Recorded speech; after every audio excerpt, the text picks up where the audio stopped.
কদরের ব্যাপারে আমাদের একটা ধারণা হলো যে 27শে রজনী কদর। আসলে ব্যাপারটা তো তেমন না। আমরা হাদিসে যেটা দেখি, দুইটা হাদিস আমি এখানে উল্লেখ করতে চাই। একটা হাদিস বলছেন রসুল পাক সাল্লাল্লাহু আলাইহি সাল্লাম যে তাহাররু লাইলাতুল কদর ফিল আশরিল আওয়াখির মির রমাদান। রমাদানের শেষ দশকে তোমরা লাইলাতুল কদর, শেষ দশক। আরও স্পেসিফিকভাবে বলছেন যে তাহাররু লাইলাতুল কদর ফিল ভিতরি মিনাল আশরিল আওয়াখির মির রমাদান। লাইলাতুল কদরের মানে রমজানের শেষ দশকের বেজোড় রাতগুলো, এখানে তোমরা লাইলাতুল কদর তালাশ করো। তাহলে আমরা যদি কমসে কম একেবারে নাও করি, তাহলে তো প্রত্যেক বেজোড় রাতটা আমাদের তালাশ করা দরকার লাইলাতুল কদর। তাহলে আমরা আসলে এই জায়গায় আমাদের কি করা দরকার, যে আমরা একটা রাত একদম নির্ধারণ করে নিছি, নাকি আমরা আসলে সব রাতগুলোতে ইবাদত? আলহামদুলিল্লাহ, আপনি আসলে চমকপূর্ণ একটি প্রশ্ন অবতারণা করেছেন। যে নবী করিম সাল্লাল্লাহু আলাইহি সাল্লাম যে হাদিসটি আপনি বলেছেন, যে বুখারীতে নবী করিম সাল্লাল্লাহু আলাইহি সাল্লাম বলেছেন যে তাহাররাউ লাইলাতুল কদরি ফিল ইত্রি মিনাল আশরিল আওয়াখির মির রমাদান। আসলে ব্যাপারটি হচ্ছে যে নবী করিম সাল্লাল্লাহু আলাইহি সাল্লাম তো প্রথম, আপনি জানেন যে উবাদা ইবনে সামিত রাদিয়াল্লাহু তাআলা আনহু থেকে হাদিসটি বর্ণিত, যে তিনি বলতে গিয়েছিলেন যে আসলে মূল লাইলাতুল কদরের রাত কোনটি হবে, কোনটা, এটা উনি তখন কিন্তু দশজন সাহাবীর তর্ক বিতর্কের কারণে নবী করিম সাল্লাল্লাহু আলাইহি সাল্লাম মনঃক্ষুণ্ণ হলেন। তিনি মনঃক্ষুণ্ণ হওয়ার পরে আসলে এটা আল্লাহ পাকের একটা কুদরত এবং হিকমত, তিনি বলছেন আল্লাহ আমাকে ভুলিয়ে দিয়েছেন। তো ভুলিয়ে দেওয়ার পরে আসলে এটা আমাদের উম্মতে মুহাম্মাদের জন্য একটু বারাকার বিষয় রয়েছে। আমরা কিন্তু একদিনে পড়ে থাকতাম, আর এখন দেখুন যে নবী করিম সাল্লাল্লাহু আলাইহি সাল্লাম বলছেন যে তোমরা শেষ বেজর রাত, অর্থাৎ 21, 23, এরপরে তোমরা 25, 27, 29 এই রাতগুলিকে তোমরা ইবাদতের মধ্যে আত্মনিয়োগ করো। তোমরা তাসবিহ, তাহলিল এবং বিশেষ করে নফল নামাজ, দান, সাদাকা, সমস্ত ইবাদতে তোমরা আত্মনিয়োগ করো। এরপর দেখুন সালাতুল হাজত, যে কোনো ইবাদত। এবং শেষ 10 দিনটা এমনই একটি গুরুত্বপূর্ণ, বিশেষ করে আমাদের ইবাদতের সওয়াবের এমনই রাতগুলি অতিবাহিত হচ্ছে যে শেষ 10 দিনের ভিতরে দেখুন এতেকাফ।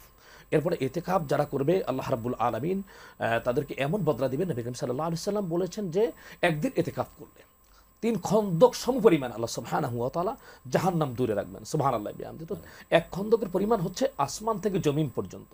তাহলে দেখা গেছে যে আসমান থেকে জমিন পর্যন্ত এত রাস্তা যদি তার জন্য দূরত্ব হয়ে যায় একদিন আল্লাহ সন্তুষ্টির জন্য এতেকাফ করার জন্য, তাহলে তো দেখা গেছে যে জাহান্নাম দূরত্ব থেকেই যাবে। আর সেই আল্লাহ পাকের বান্দা বান্দি কিয়ামতের ময়দানে মনে হয় আল্লাহ সুবহানাহু ওয়া তাআলার রহমতে পড়ে তার জায়গা জান্নাতুল ফেরদাউস হয়ে যাবে ইনশাআল্লাহ। এই যে লাইলাতুল কদর, এখন যদি কোনো আল্লাহ পাকের বান্দা বান্দি, সে তো লাইলাতুল কদর পেলই। আর আপনি বলেছেন অঙ্কটি যে 83 বছর 4 মাস। তো 83 বছর 4 মাস যদি হয়, আর কেউ যদি তার জীবনে 12টি লাইলাতুল কদর পায়, 1000 বছর কিন্তু তার ইবাদতে সে আত্মনিয়োগ করতে পারলো। অর্থাৎ আমি মাঝে মাঝে আসলে বলে থাকি চমকপূর্ণ একটি কথা, শুধু দর্শক যারা আছেন তাদেরকেও বলছি যে আসলে আমরা এসেছি শেষে, কিন্তু আমাদের মর্যাদা কিন্তু অনেক বেশি। একটা এক্সাম্পল, উদাহরণ দিলে আমাদের দর্শক যারা আছেন তারাও বুঝতে পারবেন। আর প্রিয় ভাই, প্রিয় উপস্থাপক, আমার কলিজার টুকরো মুফতি মাওলানা নজির ভাই, আপনিও বুঝতে পারবেন যে দেখুন, আমি মাঝে মাঝে একটা এক্সাম্পল দিই, এটা তা হচ্ছে যে আমরা যদি ইন্ডাস্ট্রির একটা ব্যাপার দেখি বা গার্মেন্টস এলাকা বা বিভিন্ন জায়গায়, সেখানে ওয়ার্কার থাকে। ওয়ার্কার দেখেন একবার জাস্ট সকাল 8টায় ঢুকবে এবং সে আবার হয়তো বের হবে সে সন্ধ্যায়, বিকেল 8টায় বা 6টায়, এবং তারপর তার আবার আপনার বিভিন্ন ওভারটাইম করতে হয়। বেতন মাত্র কত? 15,000, 20,000, 25,000, এর বেশি না। আর দেখুন একজন জিএম ডিজি, সে কিন্তু ওই অফিসে আসে 10টা, 10:30, 11টার সময় সে আসে তার প্রয়োজনের আয়োজনে। সে এসে তারপর কিছুক্ষণ বসলো, হ্যাঁ, হয়তো বায়ার বা অন্য কারোর সাথে কোনো মিটিং টিটিং থাকলে করলো। এরপরে তার ভিআইপি খাবার দাবার, ভিআইপি চলাফেরা, গাড়ির ব্যবস্থা কিন্তু তার জন্য থাকে।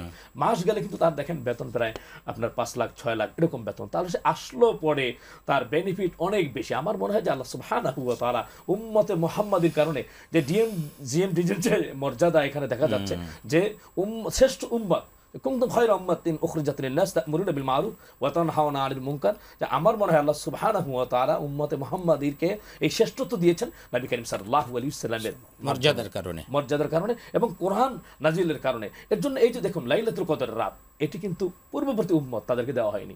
সুবহানাল্লাহ বিহামদি। এখানে কিন্তু বলা হচ্ছে 1000 মাস থেকে উত্তম। তাহলে দেখুন 1000 মাসের ভিতরে কিন্তু লাইলাতুল কদর পড়ে, কিন্তু এখানে বলা হচ্ছে যে লাইলাতুল কদর ছাড়া অন্য যে রাত্রিগুলি থাকবে, সেই রাত্রিগুলি লাইলাতুল কদর বাদ দিয়ে, সুতরাং সেই দিনের কথা বলা হয়েছে, সেই রাত্রির কথা বলা হয়েছে, সেই সময়ের কথা বলা হয়েছে।